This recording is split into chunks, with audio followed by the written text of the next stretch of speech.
Well, so, I'm Norwegian. I'm proud of my heritage there. I'm proud of the culture that we foster in Norway. We do a lot of things well, I think.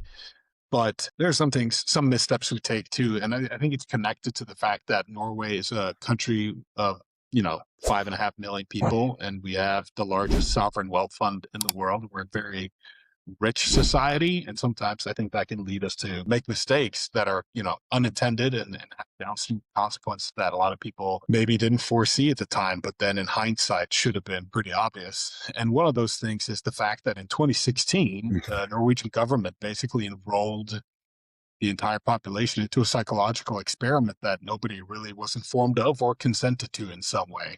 And that started in 2016 when the government basically rolled out a program to give everybody iPads in school. So we began a classroom initiative where every 5-year-old was given an iPad upon starting school.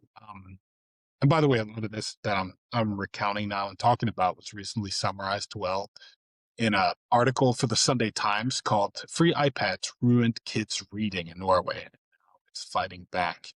So, and I was living in Norway at the time when this happened. I grew up with a mother who worked in an education. My mom was uh, an elementary school teacher for many years, and then she transitioned into a career where she worked for the city government of Bergen, overseeing things like uh, literacy rates in schools in the district to make sure that they're meeting national standards. And so in 2016, when every 5-year-old was given an iPad without any sort of like built-in guardrails or restrictions built in. The Norwegian reading scores, as measured by the Program for International Student Assessment, or PISA, our literacy rates just tanked the averages.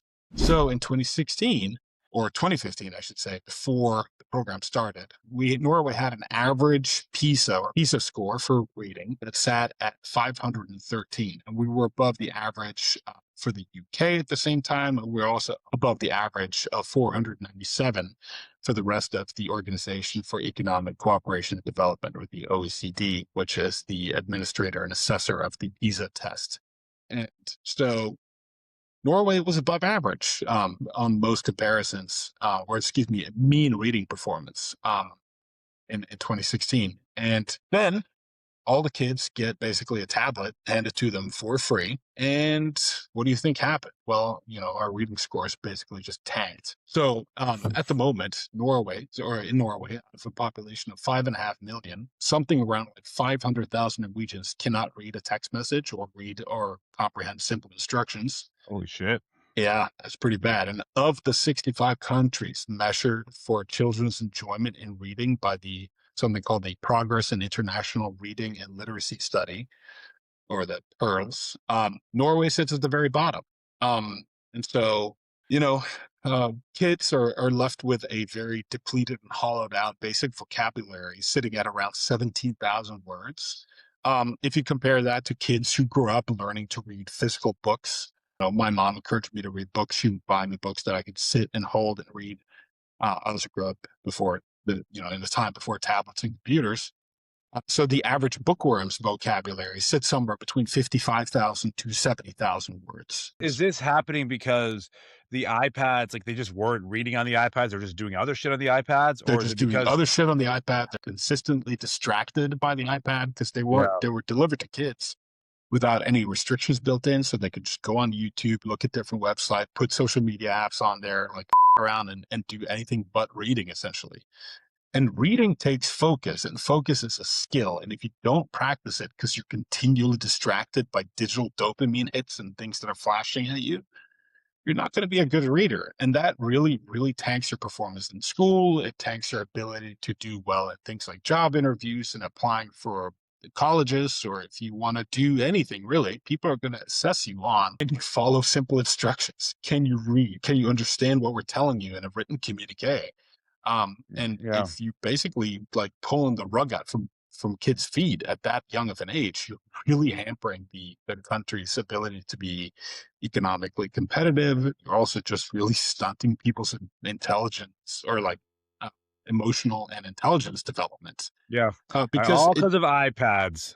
basically, because this digital distraction, it kind of erodes the common cultural ground that is provided by things like shared books and shared television. Like, it's one thing to sit down with your family and watch a TV show and then go to school next day and talk with your friends about the TV show because you knew for a fact that it was on at the same time and their family sit down and watched it too. You have a shared experience that you can bond over.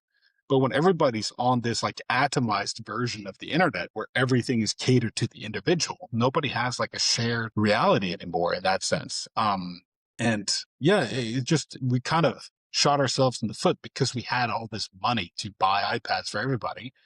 And I remember at the time, like my mom, who worked in the local school system in my hometown at Bergen, she was talking about it at the time, like, oh, we want all these kids to grow up with what we call digital competency. We want them to understand technological devices like computers and phones and tablets and whatnot. But even that didn't work because if you talk to kids younger, like teenagers now, who grew up in the world of touchscreens and apps, they don't have basic computer skills where you have to use a keyboard and a cursor and operate a traditional like operating system that is not like built in structure like your iPhone is essentially.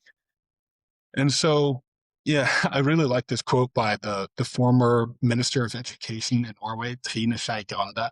She said, and she attributed the decline in reading levels in Norway to us being quote far too rich and doing stupid things with the money because we have all this money and we don't think about how to spend it properly. I don't know, that doesn't sound right to me because, I mean, in theory, like, the whole reason for giving them iPads was not to stunt them, it was not like in hindsight, it seems like it's obvious, but that didn't Mm, seem like it would be obvious at the time. It seems like that could be a way that they could learn and build digital skills, like, I could understand that. The most important thing to me is that they did a study to find out that it's not working and then pulled the plug on it. Of yes. course, it's not gonna So help those kids, but I just find that, like, her framing of it is a bit like, hindsight is 2020, like Monday morning quarterback stuff. well, she said, yes, here's the quote. We are far too rich, so we do stupid things with our money. Which I can agree to that in some instances. But yeah, so giving iPads out to so many kids kind of undermine this ability to read well, and or to be good readers and to have an interest in sitting and reading books. And so the Prime Minister, Jonas Gahr Støre from the Labour Party, he vowed to make Norway into the best country in the world for reading. And so Norway has finally realized that this was a big mistake, and we're trying to pull the plug on this now. So the silver lining is that iPads have been removed from for younger school children as of August of 2024. We are rebranding in libraries as community hubs, so offering different things to draw in young people, like roller skating parties and sessions on how to clean your sneakers and rap workshops and different things to just attract young people and hopefully to eventually encourage reading and book borrowing. I really hope that Norway like figures this out, and I know that Sweden did the same thing. Sweden also said we're not.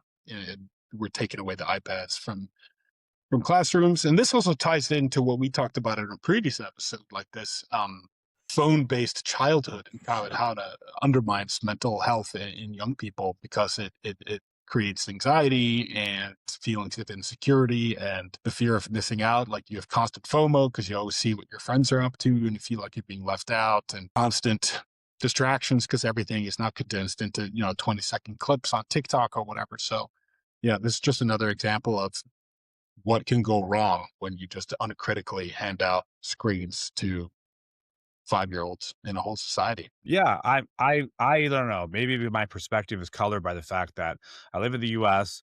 We don't seem to give a shit about education anymore. We don't seem to try things just for the greater good and then, actually reassess if they're working.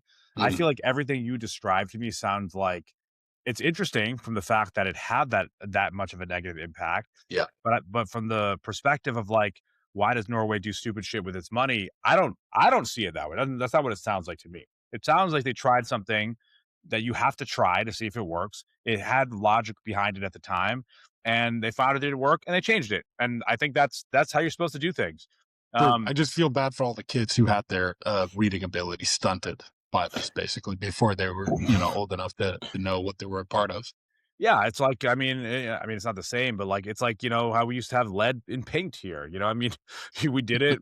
I guess maybe we didn't know, or probably we did, and maybe we just let the lead lobby win. I don't know. It sucks, but I think that I don't know if this is true or not, but it would seem to me that if those kids were, um, maybe they are forever stunted, but if they were to start reading again in a traditional way, that they could probably recover a lot of what was lost. Yeah, It's for just sure. like You can. retraining your brain a bit. Yeah. Um, so yeah, I mean, I don't know. And I'm also like really amazed that Norway has the world's largest sovereign wealth fund. That's crazy. You want to know That's what it currently sits at? 2 trillion. Oh, you looked it up?